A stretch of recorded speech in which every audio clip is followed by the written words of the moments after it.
네, 여러분 반갑습니다. 즐건파 생꾼입니다. 화면 보이시듯이 오늘 저는 이 화창한 날씨에 자전거 타고 밖에 나왔습니다. 자전거는 제가 주식 투자를 하면서 지금까지 가장 잘했던 짓, 제가 지금까지 가장 이 전업을 하면서 재미있었다고 할 수 있는 중에 그 취미생활 중에서 하나가 자전거인데요. 전국 일주도 하고 또 제주도 일주도 여러 번 하고 뭐 해외까지는 못 나가봤습니다만, 그래도 제가 남들은 열심히 일하고 있을 때 쳐놀면서, 예, 다른 곳에 제가 가고 싶은 곳을 아무 때나 가면서 여행을 할 수 있는 거, 뭐 이거 하나만 해도 저는 전업 투자에 대한 그 자부심을 느끼는 정도인데요. 자, 이제 뭐 선거철이라서 옆에 보니까 뭐 선거 관련자들도 보이고, 하늘 보이십니까? 이 화창한 하늘.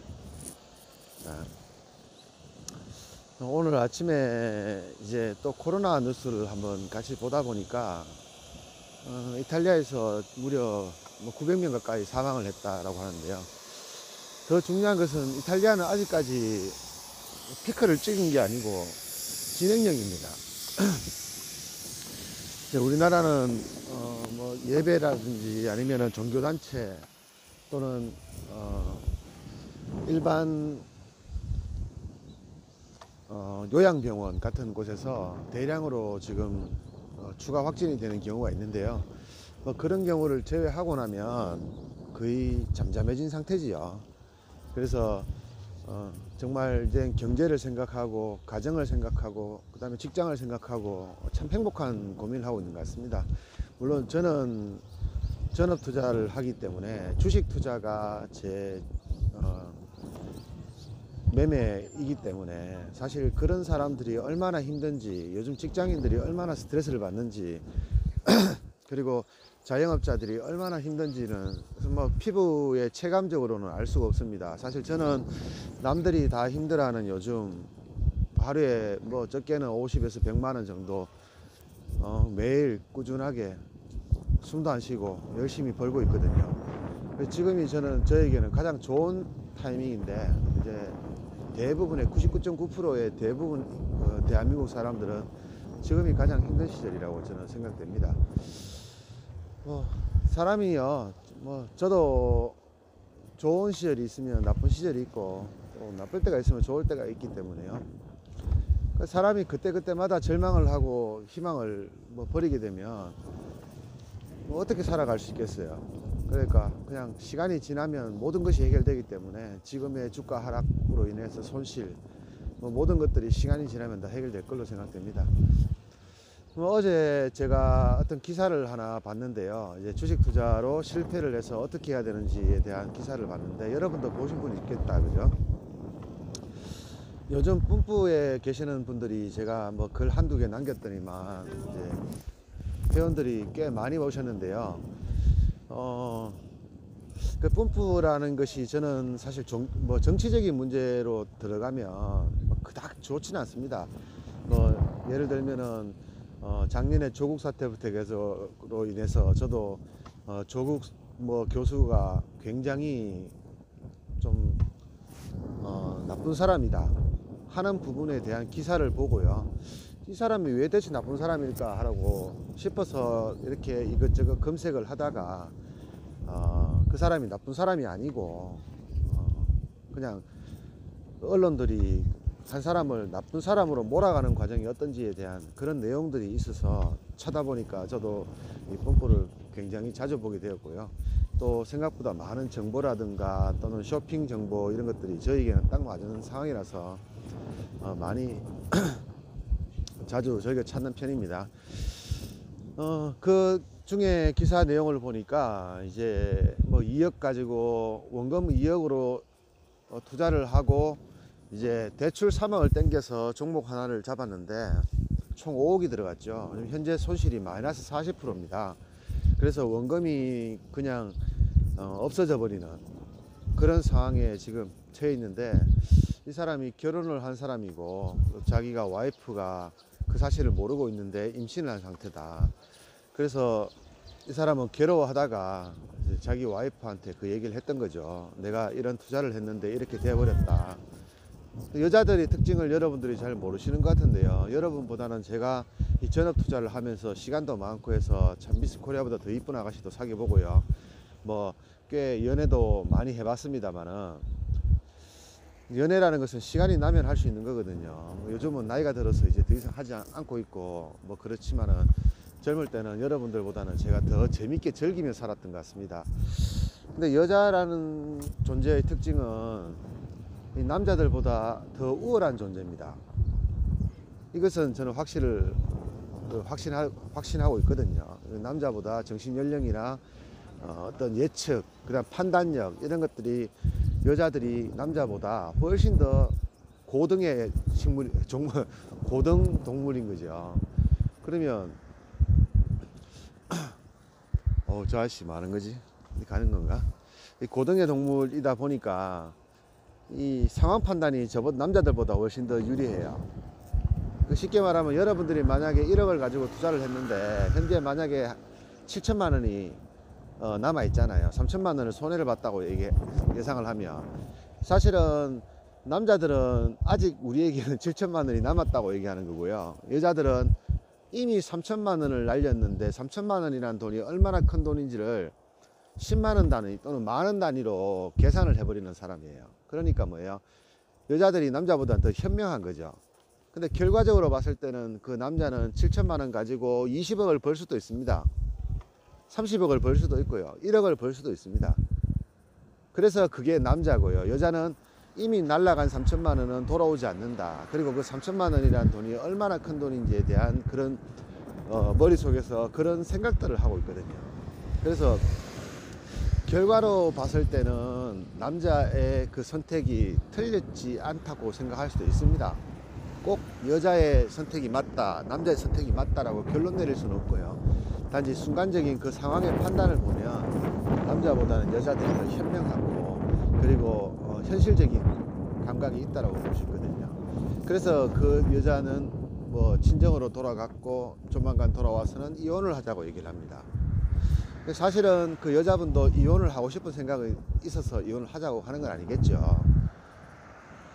자신 몰래 투자를 했던 남편에 대한 그 아쉬움, 그 배신감, 그리고 향후 어떻게 살아가야 될지에 대한 좌절감, 그리고 그 빚을 청산을 못하고 있는 상태이기 때문에, 사실은 그 우량주가 만약에 앞으로 더 손실이 나서 70% 손실이 나면 그러면 거의 빚만 1억 5천만 원씩이 되거든요. 여러분들 1억 벌기는 뭐 살다 보면은 그렇게 어렵지는 않습니다만은, 만약에 빚을 1억을 지고 있는데 1억을 갚자고 하면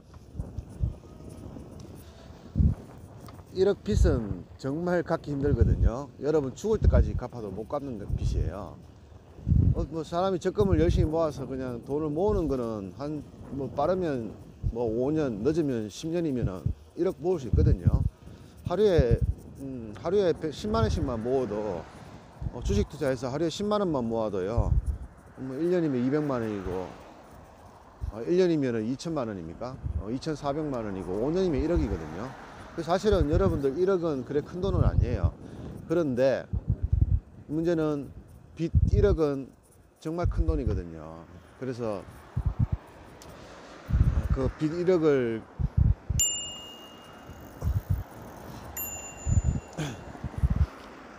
그 빚 1억을 이 얼마나 큰 돈인지 아는 여자들은 덜컥 그냥 이혼부터 얘기를 합니다. 돈 몇 푼에 이혼한다는 것은 있을 수 없는 얘기지만, 그 여자가 얼마나 그 배신감을 느끼겠어요, 자기 몰래. 근데 사실은 남자가 2억을 모았던 그 2억도 제 생각에는 주식 투자로 벌은 돈 같아요. 뭐 한 5천만 원 가지고 투자를 잘해 가지고 좋은 시장에서, 상승장에서 2억으로 만드는 거겠죠. 그러니까 그 남자는 이번도 기회라고 생각하고 빚까지 내어서 이제 5억을 투자를 한 거겠죠. 사실은 그 2억마저도 사실은 주식 투자로 번 돈이었고, 제 생각에는. 그리고 이번에 그 2억 벌었던 2억을 다 날린 걸 뿐인 거죠. 쉽게 말하면 퉁치면 쌤쌤입니다. 그죠? 퉁치면 쌤쌤인데, 여자는 그 사실을 모르고 있기 때문에, 또는 알아도 현실적이기 때문에 막 그렇게 이혼을 하자라는 얘기를 하니까 어떻게 해야 됩니까? 라고 이렇게 질문이 올라왔어요. 제가 주식 투자를 여러분보다 더 오래 했을 걸로 저는 생각이 됩니다. 제 나이에 비해 가지고 주식 경력이 굉장히 높은데요. 저는 매일 매매를 하는 사람입니다. 매매를 안 하면 안 했지, 매일 매매하는 사람인지 여러분들처럼 보유를 하거나 뭐 한 달에 한두 번씩 매매하거나 그렇게 매매하는 사람이 아니고 거의 하루도 빠지지 않고 시장에서 시장의 움직임을 직접 눈으로 확인을 하고 그 결과 돈을 버는 사람이잖아요. 그래서 여러분들 중에서 나는 주식 투자를 10년을 했다, 20년을 했다라고 말하시는 분도 있겠지만, 여러분들이 일주일에 한 번 또는 1년에 한 번 매매할 때 그거를 주식 경력 10년이라고 가정을 하면 저는 주식 경력 500년은 될 겁니다. 여러분 기준으로 보면. 제 기준에서는 하루도 빼지 않고 주식을 10몇 년 동안 17년, 18년을 매매를 했으니까 여러분들 상황을 가정을 하면은 저는 조선시대 500년처럼 주식 경력 500년 될 겁니다, 아마. 그러면 제가 주식 경력 여러분들 기준으로 500년을 했다면 제가 참 별거 다 봤겠죠, 그죠?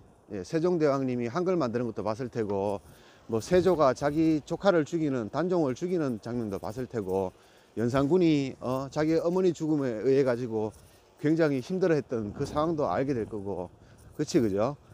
저는 참 많은 걸 봐왔거든요. 그래서 제가 결론적으로 말씀을 드리면, 수익이라는 거는요, 여러분이 가지고 있는 원금에 1년에 최대한 낼 수 있는 수익은 한 200% 정도로 저는 생각합니다. 예를 들면 여러분이 투자 원금을 1000만 원이라고 가정했을 때, 여러분이 1년에 정말 열심히 해서 정말 공부를 많이 하고 연구를 많이 해서 최대한 낼 수 있는 수익은 한 200% 정도로 저는 생각을 합니다. 이거는 저처럼 주식 경력도 상당히 많고 뭐 기술도 좋고 이런 사람과 관계없이, 이런 상황과 관계없이 단순히 여러분이 재수가 좋아서 제대로 손실이 안 나고 위험한 상황을 알아서 잘 피해 나가면서 그렇게 하면서 벌 수 있는 최대 한도는 약 1년에 200% 정도의 수익입니다. 그러면 계산을 해봅시다. 여러분이 만약에 나는 재수 정말 좋아가지고 3천만 원을 가지고 주식 투자를 했는데 이번에 한 3억을 먹어버렸어. 그죠? 3억을 먹어버렸다 가정해요. 그럼 그 3억이 여러분들은 아우야 나는 3천만 원 가지고 3억 먹은 사람이야 이렇게 자랑하겠죠. 그럼 여러분은 3천만 원 가지고 10배를 번 사람이 되는 거겠죠. 하지만 이것은 착각이라는 얘기죠. 이 주식이라는 것은 원데이 투데이 하고 말 게 아니기 때문에 결국은 여러분이 돈을 벌게 되든 날리게 되든 사실은 주식으로 집안을 말아먹기 전까지는 계속 한다라고 보거든요. 그렇다고 가정하면은 지금까지 여러분이 3억을 벌어서 3억 가지고 뭐 전세금도 좀 보태고 대출도 조금 갚고 또 마누라 뭐 좋은 선물도 사주고 이렇게 돈을 쓰면서 벌써 1억은 날아갔을 테고, 그죠? 이제 남은 돈이 1억 정도에서 2억 정도 사이가 될 텐데, 만약에 이번 같은 시장을 만나게 되면 딱 그 사람 꼴이 나는 거예요. 방금 제가 얘기 드렸던 기사에 나와 있는 그 사람 꼴이 딱 나는 겁니다. 이미 벌은 돈은 다 썼는데, 다는 아니지만은 일부분은 써버렸는데, 그때 벌은 돈을 이번에 다 날리게 되는 거죠. 사실은 그 사람의 계좌를 보면 뭐 저 사람의 주식 경력이 만약에 5년이든 10년이다 가정을 하면 10년 동안 매매해 가지고 하루에 100원도 못 벌었는 거 되잖아요. 왜? 뭐 지난번에 3억 벌었던 거 이번에 3억 날려버렸으니까 그냥 10원도 못 버는 거예요. 그 사람의 능력은요 그냥 10원도 못 버는 사람일 뿐인 거예요. 근데 그 당시에는 3억을 벌었기 때문에 자기는 마치 신인 것처럼 10배의 수익을 냈던 그런 사람이라고 스스로 생각할 뿐인 거지. 그리고 주변의 사람들도 되게 부러워하고 뭐 그냥 단순하게 그 순간만 그럴 뿐이지, 결국에는 이 주식을 계속 하는 이상은 언젠가는 주식을 돈을 번 사람들은 하게 되어 있거든요. 로또 1등 된 사람들이 또 로또를 하듯이 손해를 본 사람도 주식 투자를 하는 경우가 7, 80% 이상 되고요. 수익을 본 사람들이 주식을 다시 하는 확률은 거의 100%입니다. 모든 사람들이 다 한다는 얘기예요. 수익을 본 사람들은. 그러면 그때 돈을 번 것이 과연 여러분들의 실력으로 돈을 벌었겠냐 이거죠. 근데 실력이라는 게 뭐가 중요합니까? 뭐 실력 좋은 전문가들은 돈을 많이 법니까? 돈을 벌 줄은 압니까? 사실은 실력과 뭐 돈이라는 것은 별개의 문제거든요. 제가 여러분들 아시기에 실력이 굉장히 좋잖아요. 그럼 제가 한 달에 1억씩 법니까? 그렇지는 않거든요. 이 좋은 실력, 그리고 장중에 1초도 오차도 없이 맞추는 이 실력 가지고도 버는 돈은 하루에 많으면 2, 30만 원이에요. 그럼 2, 30만 원이 적습니까? 2, 30만 원밖에 못 벌어? 이렇게 말씀하시는 분인데, 하루에 2, 30만 원, 오늘도 벌고 내일도 벌고 1년 전에도 벌었고 10년 전에도 벌었고 15년 전에도 벌었던 2, 30만 원이 적은 돈입니까? 여러분들 연봉 3천만 원 되시는 분들, 그거를 일당으로 환산하면 하루에 8만 원 꼴입니다. 여러분 그 3천만 원 캐봤자 실제로 여러분들이 받아가는 돈은 8만 원이고요. 그 8만 원에서도 여러분들 알다시피 15% 정도 세금을 뺍니다. 그래서 대략 7만 원 정도 치는 게 여러분들 3천만 원 연봉이거든요. 그러니까 여러분들 3천만 원, 4천만 원 받는다고 조탁할 필요 없는 게, 그 일당으로 치면은 7만 원 꼴밖에 안 걸립니다. 그러면 2, 30만 원이면은 여러분보다 무려 4배에서 5배 정도 많은 일당을 받고 있는 거죠. 그러면 자, 내가 1,000만 원 가지고 3억을 벌었든 30억을 벌었든 간에 시간이 지나면은 결국엔 어떻게 된다? 실력이 없는 사람은 10년 동안 평균을 냈을 때 그 사람은 하루에 단돈 1원도 못 버는 사람이다. 그 정도의 실력 가지고 있는 사람이란 얘기죠. 제 주변에 시장이 좋을 때 돈 많이 버는 사람들 많아요. 예, 3천만 원 가지고, 예, 금호강 여러분들 보이시죠? 예, 3천만 원 가지고 뭐 한 2억 정도 번 사람도 있고요. 있는데, 문제는 시장이 나빠지면 그 돈은 이미 썼을 거 아닙니까? 그죠? 그 돈은 이미 여자친구한테 백화점 가서 맛있는 거 사주고 지 차 바꾸고 엄마 용돈 좀 드리고 다 썼을 거 아니에요. 그런데 어느 날 갑자기 이런 시장인지를 모르고, 그죠? 이런 시장인지를 모르고 한 2, 3억 정도 진입을 했다. 뭐 2, 3억이 아니라 한 5천만 원 진입을 했다. 근데 주가가 떨어지길래 자기의 경험칙상 이거는 다시 올라갈 거야 하면서 물타기를 또 5천만 원 들어가고, 그렇게 며칠간 물타기를 하다 보니까 어느새 자금은 마이너스 통장까지 땡기고 카드론까지 땡겨서 한 3억, 4억이 매수가 돼 있는데 계좌는 마이너스 40%, 마이너스 50%. 딱 여러분들 어디 많이 보던, 어디서 많이 들어봤던, 사실은 방금 전에 제가 얘기했던 뭐 그런 상황이겠지, 그죠? 그래서 그 사람은 옛날에 자기가 돈을 벌었던 것이 마치 자기가 실력이 있어서 돈을 버는 것처럼 착각을 했었고, 그 착각의 결과는 몇 년이 지나서, 또는 뭐 몇십 년이 지나서 그때 벌었던 그 돈을 전부 다 날리게 되는 거죠. 근데 문제는 뭐냐 그러면 10년 전에 벌었던 그 3억은 이미 쓰고 없다는 게 중요한 겁니다. 근데 지금 내 수중에 있는 3억은 뭡니까? 내 돈 일부가 있고 나머지는 내 돈이 아니고 대출이나 남한테 빌린 돈이 그 돈의 일부를 차지하고 있을 거란 말이죠. 결국은 만약에 내가 옛날에 벌었던 3억을 지금 날리게 되면 옛날에 벌었던 돈 3억이 아니라 내 돈 1억과 빚이 2억이 생기는 겁니다. 옛날에 3억 벌었을 때 3억 벌어서 부자가 되었습니까? 부자가 된 건 아니죠. 그냥 흥청망청 쓰고 친구들 만나서 술 사주고 여자친구한테 백화점 명품 사주고 엄마한테 용돈 드리고 차 바꾸고 이렇게 흥청망청 했던 것이 이미 10년이 지나왔기 때문에 그 벌어서 기분 좋았던 것은 이미 사라진 상태거든요. 그 상태에서 내 돈 원금 1억과 빚 2억이 손실이 나버렸으니까 이제 그 사람은 아마 죽을 때까지 빚쟁이로 살아야 될 겁니다. 여러분, 만약에 여러분이 이런 상황이 되었다면 어떻게 할 겁니까? 여러분 돈 2억과 대출 3억을 가지고 계좌를 매매를 했는데 현재 마이너스 40%가 되고 손실이 약 2억 정도가 되어 있습니다. 그럼 여러분 생각에, 여러분들 아침에 제가 이탈리아 코로나 뉴스를 여러분들한테 올려드렸지만 오늘도 어제도 하루 만에 약 900명이 죽었습니다. 확진자가 900명이 아니라 사망자가 900명이라는 얘기죠. 근데 미국도 셧다운 직전이고요. 모든 업종이 셧다운 직전이고 경제 활동이 다 멈추고 있는 상황이고요. 그러면 기업들은 도산하게 될 거고 가게는 붕괴되게 될 거고요. 이런 사태가 벌어지고 있는 상황에서 내가 빚이 2억인데 이거를 더 보유를 할까요? 아니면 여기서 손절을 하고 나가야 됩니까? 만약에 여러분이 그런 상황에 있다 하면 어떻게 결정하시겠습니까?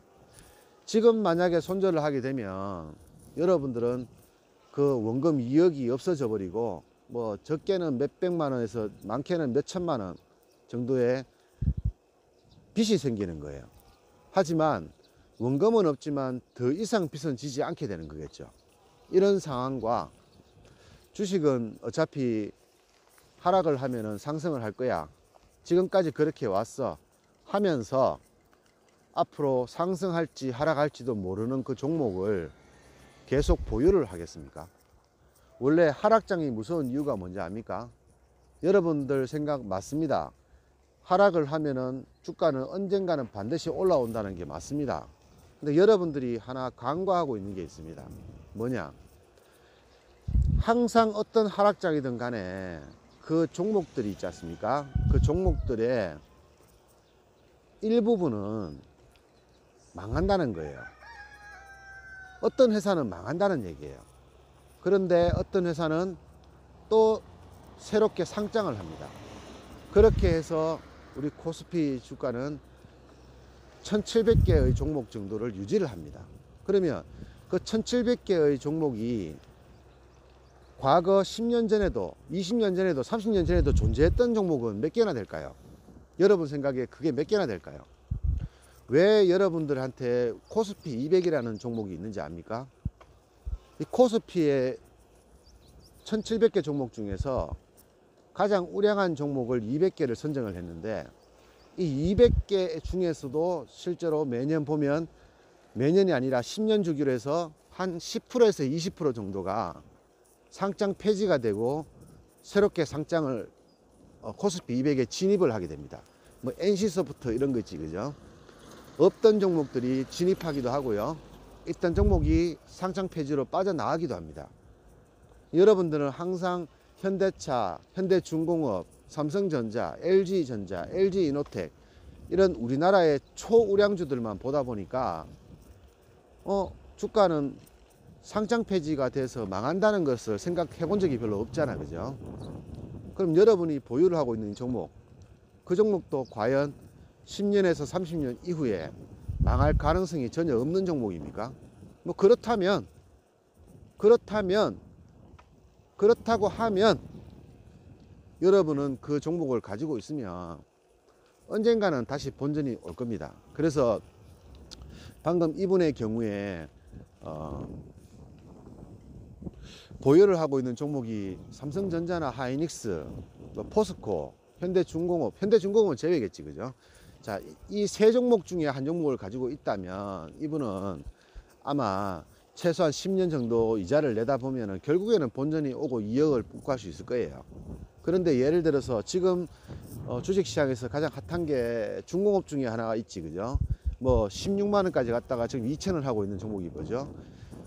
무슨 중공업인데, 그죠? 제가 그런 싸구려 종목들을 잘 알지를 못해서 이름을 옛날에 한국중공업이었죠.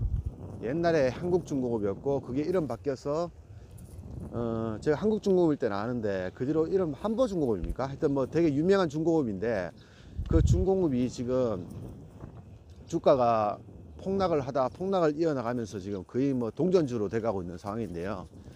그 종목을 예를 들어서 보면은 그 종목 만약에 10만 원에 잡고 있다. 지금 2천을 하는데 본전 오겠습니까? 안 오겠습니까? 30년 후에 만약에 그 종목이 상장 폐지가 안 되고 있다고 한들 본전이 오겠습니까? 안 오겠습니까? 절대 안 오겠지, 그죠? 그럼 여러분이 들고 있는 종목, 그 종목은 여러분 10년 후에 존재할 가능성이 있습니까? 있다. 첫 번째 있다라고 가정하면, 두 번째는 그러면 지금보다 10년 후가 더 좋아질 것 같습니까? 그 회사가.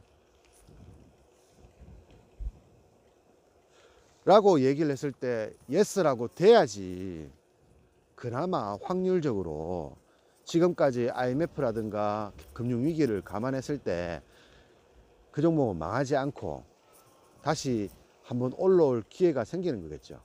근데 그렇지 않고 여러분이 가지고 있는 종목들이 잡주거나 한때 좋았던 테마주 또는 세력주 이런 종목이라면 물론 그 종목이 망하지만 않으면 복구가 될 가능성이 한 30% 정도는 됩니다. 근데 망할 가능성이 있다는 것은요, 내가 방금 전에 얘기했던 그런 경우에 있어 가지고 지금 팔게 되면은 3억이라도 건지고 3억은 빚이니까 빚이라도 갚을 수 있고 뭐 2억은 날라가 버렸지만 빚은 더 이상 지지 않고 끝낼 수 있는 방법이 되는 거고요. 만약에 그 종목이 최악의 경우에 지금보다 더 떨어져서 마이너스 60%가 돼 버렸습니다. 그러면 5억이 5억 중에서 3억이 손실이 나버리겠죠. 그러면 뭡니까? 빚이 1억이 늘어나는 거죠. 원금은 이미 없어져 버렸고 빚이 1억이 늘어나는 거예요. 그러면 그때부터 현실의 남자들은 다가옵니다. 자, 내가 1억을 빚을 갚으려면 만약에 자가 아파트가 있다면 아파트 담보대출을 받아야 되는 거고요. 자가 아파트가 없으면 전세금을 빼야 됩니다. 여러분들이 어느 정도 돈이 있을 때 은행에서는 여러분들한테 돈을 빌려줍니다. 또는 담보로 빌려주거나 신용으로 빌려주거든요. 근데 3억이라는 돈을 여러분 생각에 그냥 빌려줄 가능성은 없습니다. 신용으로 빌려줄 가능성은 없죠. 결국은 담보대출이거나 주식담보거나 이렇게 뭔가 담보를 가진 상태에서만 3억이라는 빚이 만들어질 수가 있거든요. 그러면 만약에 여기서 20% 떨어져서 손실이 3억이 되었다면 나는 그 1억만큼 2억은 내 원금이니까 괜찮은데 그 1억만큼 뭔가를 내놔야 될 가능성이 높습니다. 쉽게 말하면요, 내가 2억을 가지고 3억을 대출을 내서 5억을 투자할 때 처음에는 내 몸이 멀쩡했다는 얘기죠. 그런데 2억을 날릴 때까지만 해도 아직은 사지는 멀쩡해요. 그런데 거기서부터 돈을 날릴 때마다 내 손가락 하나씩이 잘리고요, 내 팔이 잘리고 팔등이 잘리고 발목이 잘리고 무릎이 잘린다는 얘기예요. 그래서 그 사람은 1억을 손해를 봤기 때문에 이미 다리 한두 쪽은 날아갔어요. 지금요, 이제 몸통밖에 안 남은 상태예요. 이런 상태에서 내가 과연 버틸 수 있을까요?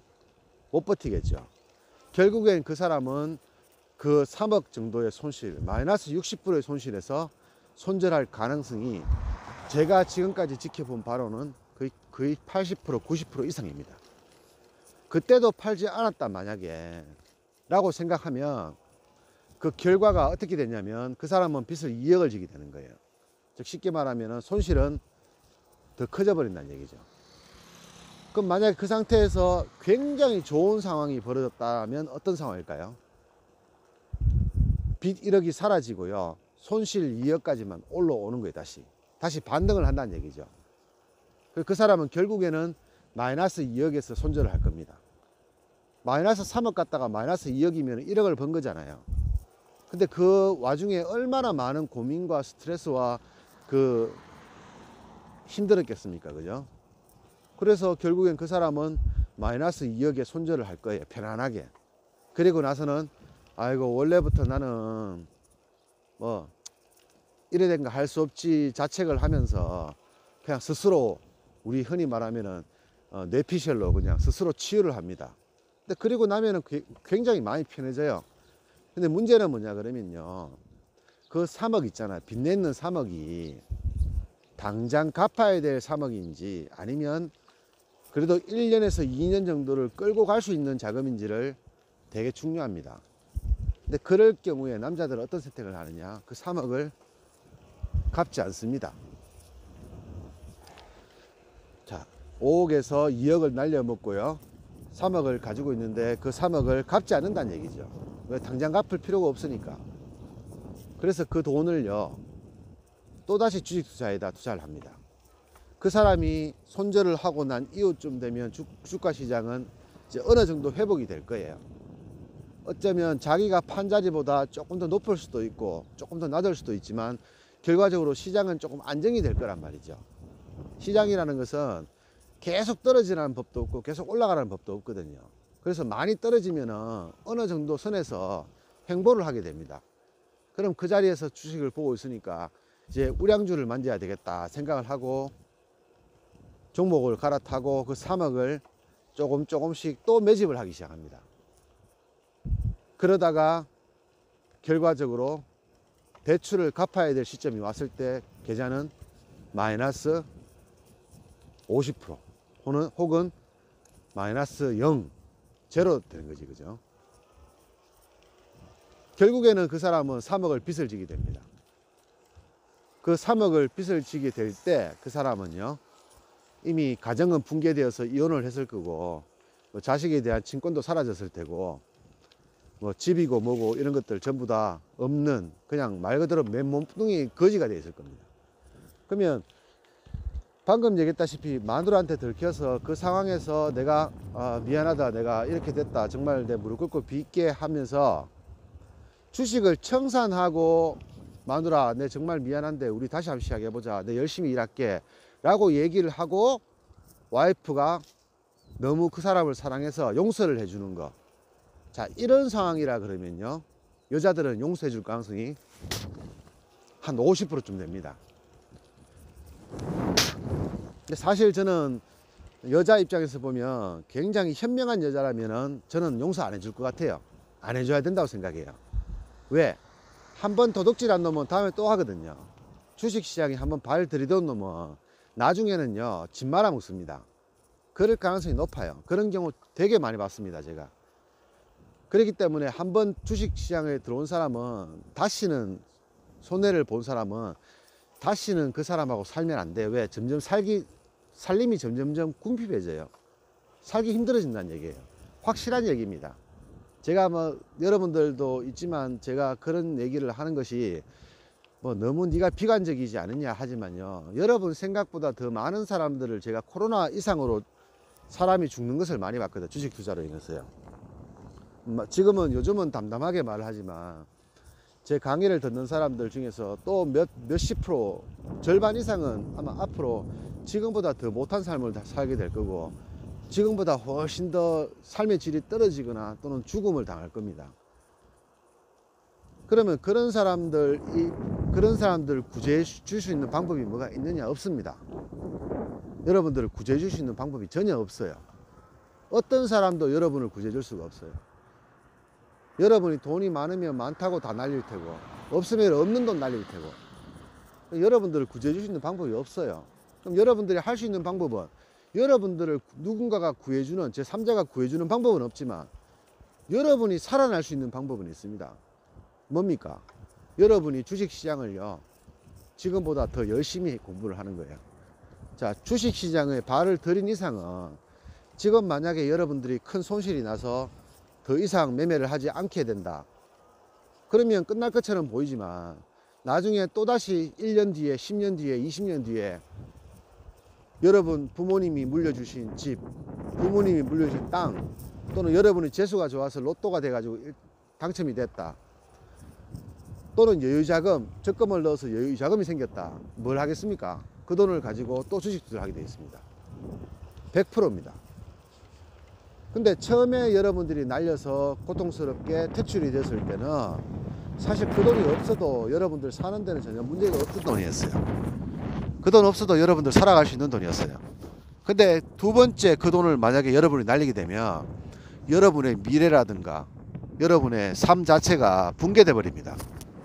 그런데도 여러분은 시간이 지났기 때문에 그때의 그 고통을 잊어버리고 또다시 그 돈을 주식 투자를 감행하는 거죠. 이제는 조심해야지 하면서 그렇게 조금씩 돈을 벌고 또 그 돈이 수익이 몇천만 원이 되어갈 때 또 이번 같은 장이 나옵니다. 그러면 또 원금의 거의 절반 이상을 손실을 보게 됩니다.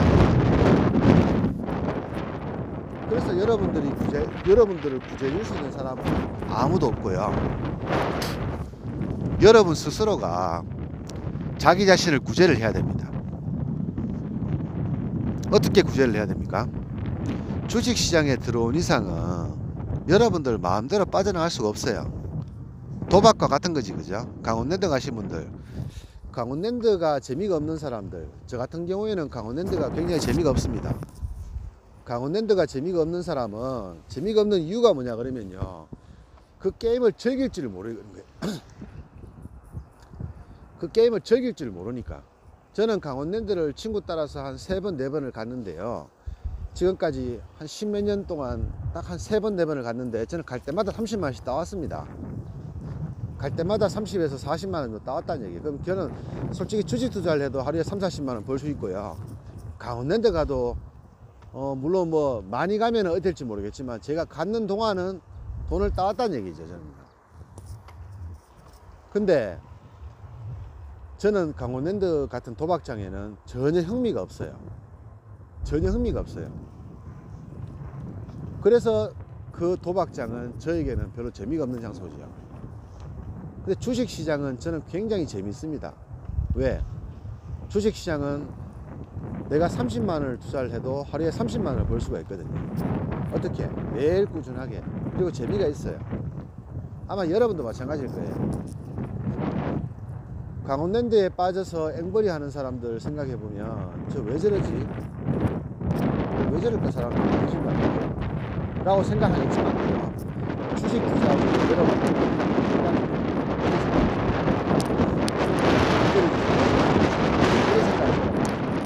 여러분들 와이프도 주식 투자에 여러분들 와이프도 남편이 미쳤나? 왜 주식 투자해가지고 미역을 날려먹었지? 이렇게 생각할 거라고. 실제로 하고 있는 여러분들 이거 위험한 거 아니야. 내가 이거 지난번에 봐봐, 이렇게 잡았는데 수익이 이렇게 났어. 봐, 이거 돈 벌 수 있는 거야 라고 맨날 얘기를 하고, 여러분이 돈을 벌 때는 그런갑다 그러네 하고 말겠지만, 여러분이 그 사람들은 주식 투자를 하면 안 되는 거구나 라고 생각해요. 일반인들은 그렇게 생각을 해요. 왜? 그렇게 교육을 받아왔으니까. 주식 투자를 하는 것은 집안을 말아먹는 일이다 라고 그렇게 누군가에게 듣고 그렇게 교육을 받아왔으니까 그 사람들도 자연스럽게 그렇게 생각한다는 얘기죠. 그 편견을 깨려면 가족들한테 인정을 받아야 됩니다. 여러분이 그 편견을 깨고 싶으면 가족들에게 인정을 받아야 돼요. 그러면 최소한으로 3년에서 5년 정도를 여러분이 큰 손실이 없이 계속 꾸준하게 돈을 벌어 와야 된다는 얘기죠. 저처럼 매일 매매를 하지 못하더라도 매매할 때마다 최소한 10번 중에 9번 정도는 수익을 내주고, 손실 나는 금액은 그 10번 중에 1번 정도로 말아야 된다는 얘기죠. 그러면 여러분들 가족은 자연스럽게 여러분의 그 매매를 믿어줍니다. 나중에 만약에 여러분이 재수 없어서 깡통을 차더라도 그 가족은 여러분을 크게 책망하지 않습니다. 왜? 그걸로 인해서 그동안 꿀 빨고 살았으니까. 조금 힘들어도 그 꿀빵게 있기 때문에 여러분들을 크게 재난하거나 또는 뭐 이혼을 하자든지 이런 얘기를 하지 않습니다. 근데 왜 이혼이라는 얘기가 나오냐 그러면, 그동안 돈을 벌어도 나한테 꿀 빨 거 하나도 안 줘놔놓고 지 혼자 처먹어 놓고 나중에 빚이 졌으니까 내가 주식 투자를 해가지고 이렇게 손해를 봤는데, 여자들은 어떻게 생각하느냐 그러면, 그럼 네가 진 빚을 나랑 같이 갚자는 거냐 이렇게 생각하는 거죠. 왜? 꿀 빨 때 같이 빨아야지 손해를 같이 손해를 볼 건데, 꿀은 지 혼자 빨고 나중에 와가지고 빚을 졌으니까 여자들은 그 2억이요 자기 돈이라 생각해요. 여자들은 돈 한 푼도 없이 시집을 와도 아파트도, 남자가 준비한 아파트도 지 거라 생각하고요, 남편이 가지고 있는 은행 예금도 지 거라 생각합니다. 그런데 내 돈을 무려 2억이나 날려먹은 거예요, 여자 입장에서 보면. 용서가 안 되는 거죠. 용서가 안 돼요. 그러니까 이혼을 하자는 얘기가 나오는 거죠. 자, 이런 상황이라 그러면 이거를 구제해 줄 수 있는 사람은요, 자기 자신밖에 없습니다.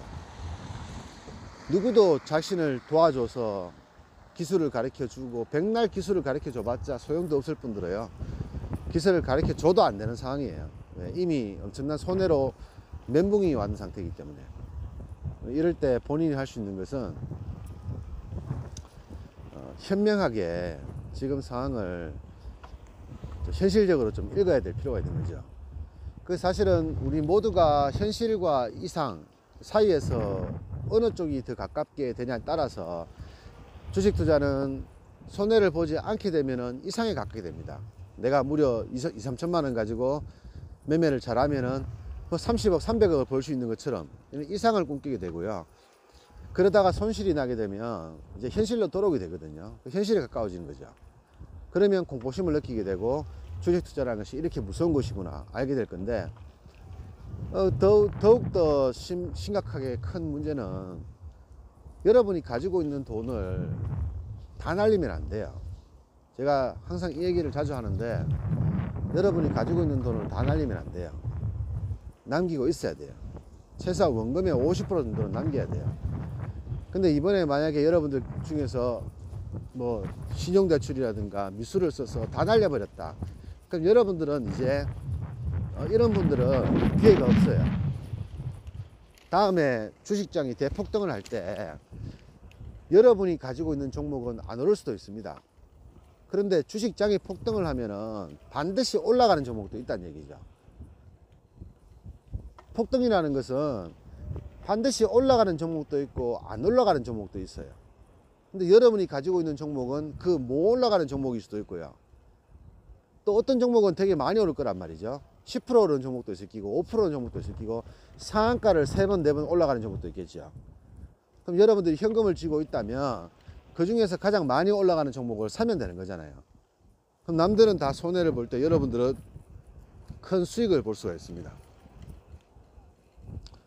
그러니까 쉽게 말하면 여러분들은 그 기회비용을, 현금을 가지고 있는 사람은 선택을 할 수가 있는 거죠. 베스킨 라빈스 31처럼 그죠. 근데 현물을 가지고 있는, 현재 보유를 하고 있는 사람들한테는 그 기회비용이 없어요.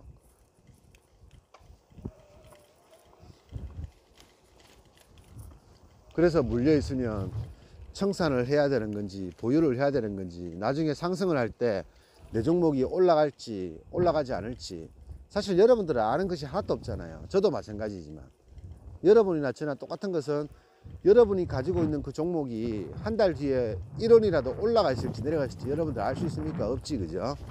그냥 단지 주식은 떨어지면 올라가는 거야, 이런 허황된 이상만 가지고 있거든요.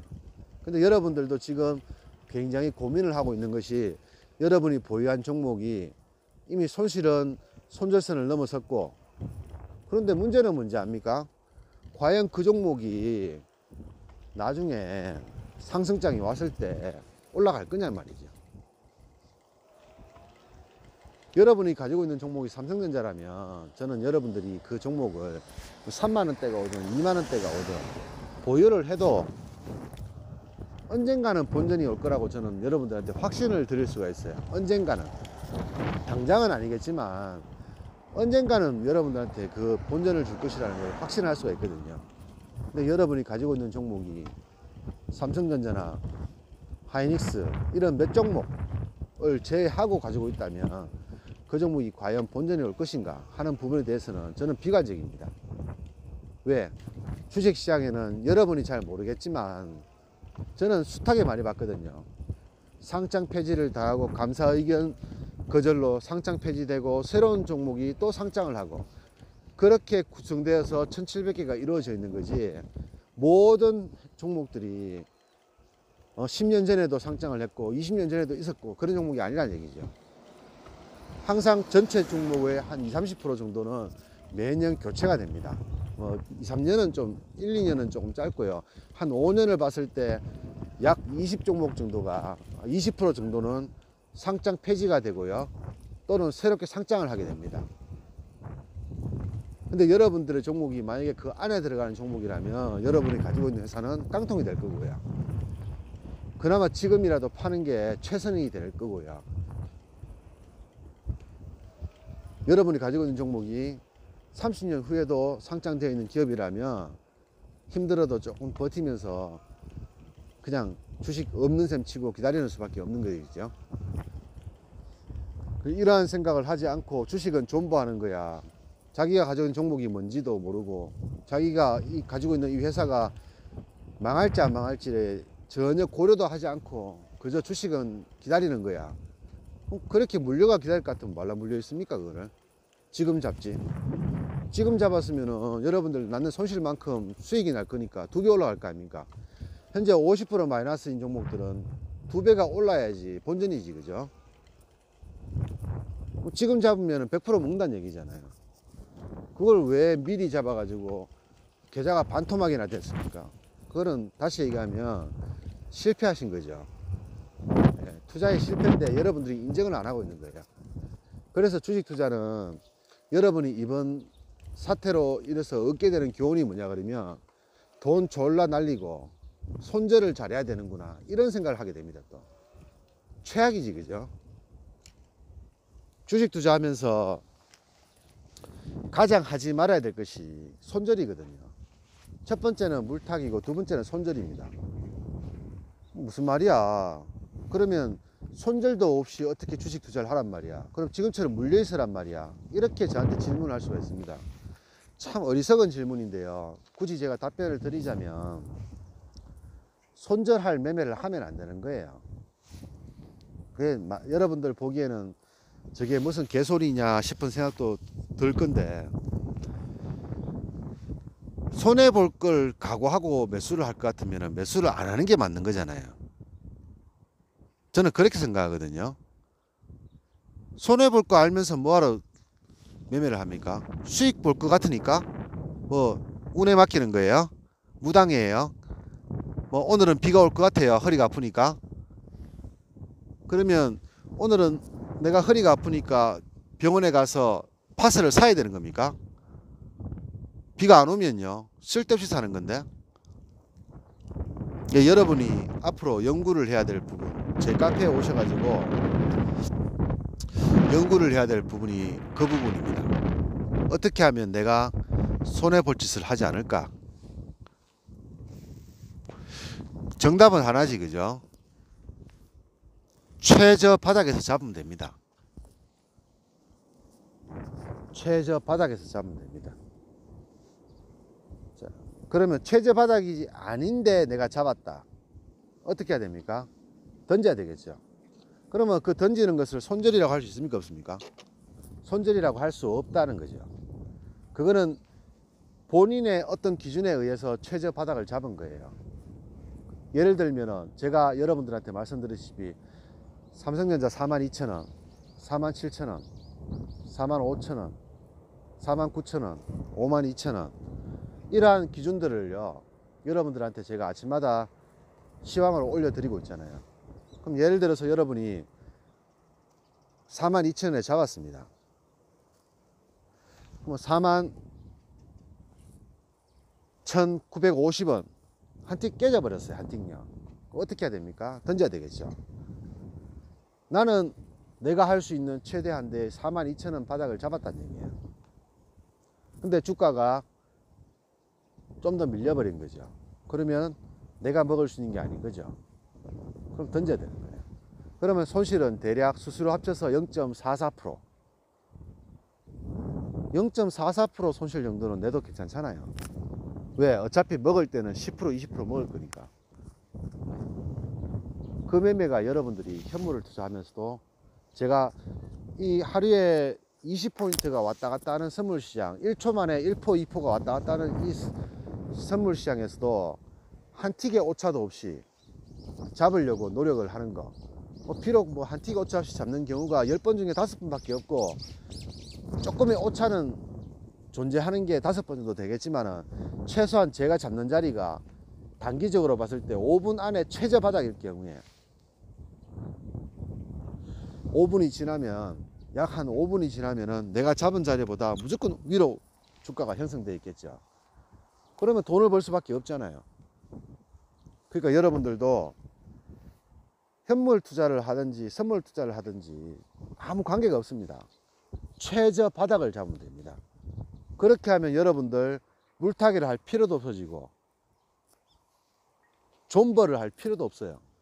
존버는 수익이 날 때 하는 거지, 그죠? 수익이 날 때 존버를 하는 거예요. 존나게 버티는 거죠. 손해 나는 걸 존나게 버티는 건 뭡니까? 병신이지, 병신이요. 그게 돈이 5만원, 10만원이면 뭐 10% 손해 봐봐야 5천원, 만원 손해 보는 거. 그거까지 그거 없다고 죽는 거 아니겠지만은 여러분이 투자하는 규모를 보세요. 적게는 몇 천만원, 많게는 몇 억이죠. 적게는 몇 천만원, 많게는 몇 억을 5%, 10%, 20%, 30% 손해를 보는데도 불구하고 그대로 들고 간다고요. 물론 5%, 10%일 때 여러분들 들고 가는 거 괜찮죠. 근데 이미 30%, 50% 돼 있는데 이게 본전이 올 거로 여러분들 생각합니까, 솔직히?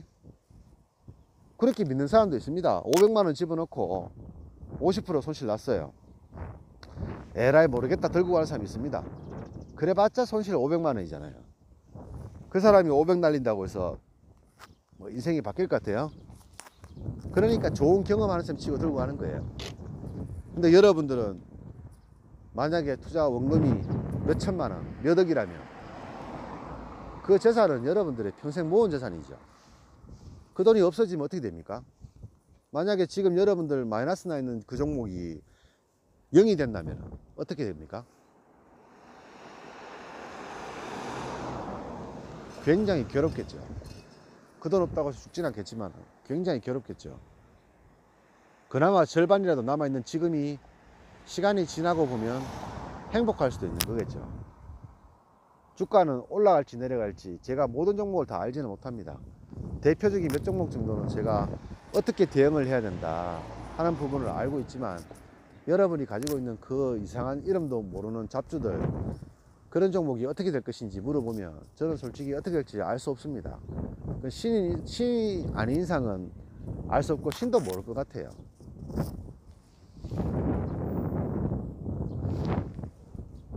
그건 메이저만 알지, 그죠? 창조주, 주식시장을 만드는 사람들, 주식시장을 움직이는 사람들, 그 사람들만 알겠죠. 우리 일반 개인 투자가들이 아무리 예상을 잘한들 그 사람의 마음을 100% 읽을 수는 없잖아요. 결국은 모른다는 것과 똑같은 거지, 그죠? 내가 창조주가 아닌 이상은. 그런 상태에서 보유를 하고 홀딩을 하고 존버를 외치고 나중에 결국은 손절할 거면서 그 지금이 행복할 수도 있다는 얘기죠. 지금 파는 게.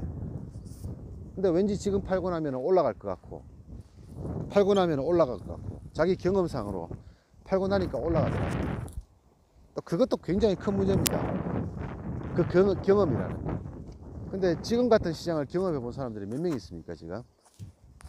이런 시장이 지금까지 나왔던 게 몇 번이나 있습니까? 여러분 경험상에 한 번도 없었지, 그죠? 사실 지금은 여러분들이 겪어보지 못한 시장이에요. 여러분이 2018년도 폭락할 때 겪어본 사람도 있겠지만은 그거는 지금 시장하고 틀려요. 지금 시장은 경제가 붕괴되는 상태예요. 우리나라뿐만 아니라 모든 나라의 경제가 붕괴되는 상태란 말이에요.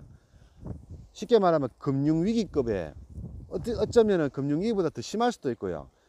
최소한 금융위기급의 상황이라는 얘기죠. 금융위기는 언제 나왔습니까? 2008년도에 나왔지, 그죠?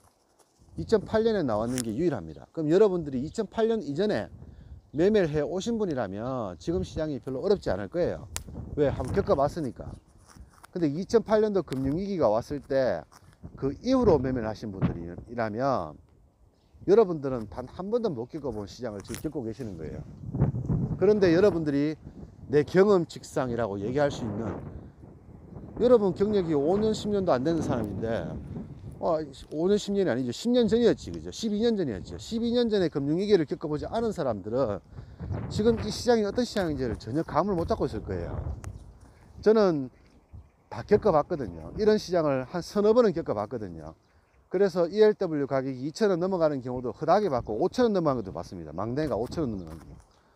그 지금 시장이 예전에 금융위기에 비하면은 크게 다른 시장이 아니에요. 저는 그 경험을 해봤기 때문에 지금 시장이 어떤 시장이고 내가 어떤 매매를 하지 말아야 된다. 또는 어떤 매매를 해야 된다는 게 명확하게 판단이 서 있는 상태거든요. 지금은 단 1%의 위험성이 있어도 투자를 하지 말아야 되는 시장입니다. 내가 99%의 수익을 내고 단 1%의 위험성이 있더라도 매매를 하지 말아야 되는 시점이라는 얘기죠. 정상적인 시장이 아니거든요. 그래서 제가 십몇 년 동안 매매를 하면서 이런 시장을 한 서너 번은 겪어봤는데, 그 서너 번의 경험에 의하면 이라고 이야기를 해서 여러분들한테 이런 강의를 올려드리면 제 말이 맞는 거예요. 제가 지금까지 1시간 동안 여러분들한테 드리는 말이 맞다는 얘기예요. 근데 여러분들은 그 12년 전에 있었던 최근에 가장 가까운 서브프라임 모기지론 그 사건을 겪어보지 않았다면 지금 여러분이 가지고 있는 그 경험에 의한, 내 경험에 의하면 이라고 하는 것들은 전부 다 허황된 꿈이란 얘기죠. 잘못된 생각이란 얘기예요. 제가 왜 몇 년 전부터 계속 현물을 팔아라, 보유를 하지 말라, 시장은 대응이니까 대응을 해라, 그 대응이라는 말이 굉장히 큰 말인데, 제가 그 좋은 시장, 주가가 엄청나게 올라가는 시장에서조차도 매번 주식은 예측하지 말고 대응을 하라고 얘기했던 게 왜 그랬을까요? 이런 시장이 언제 나올지 모르기 때문이죠. 기껏 해봐야지 4년에 한 번, 길면은 8년에 한 번, 요즘은 10년에 한 번씩 나오는 이런 시장에도 불구하고 한 번 나오면 손가락 발가락 잘리는 수준이 아니고 몸통 빼고는 다 잘리는 수준이거든요.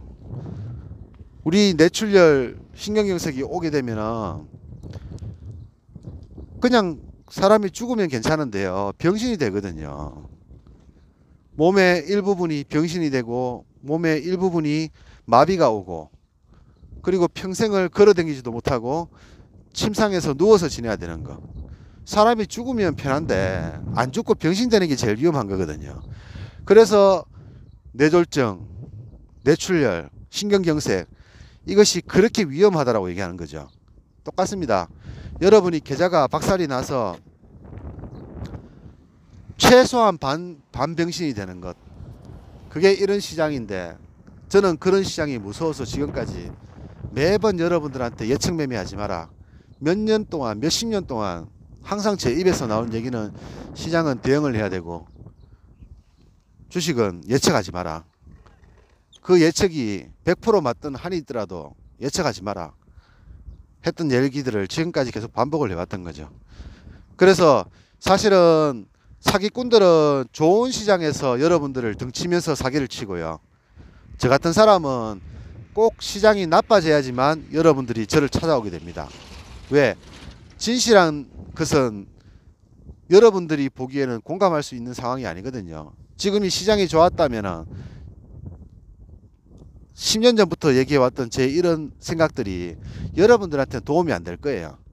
아니, 시장이 이렇게 좋은데 무슨 뭐 위기를 가지고 있고 뭐 대응하지 마라 그러고 개 같은 소리 하냐고. 근데 꼭 시장이 나빠지면은 저 같은 사람이 이런 시장에서 가장 큰 혜택을 받는 사람이 되거든요. 왜 제가 가지고 있는 실력에 비해서 수익이 적을까? 왜 저 사람은 저렇게 실력이 좋은데 돈을 저렇게밖에 못 벌까?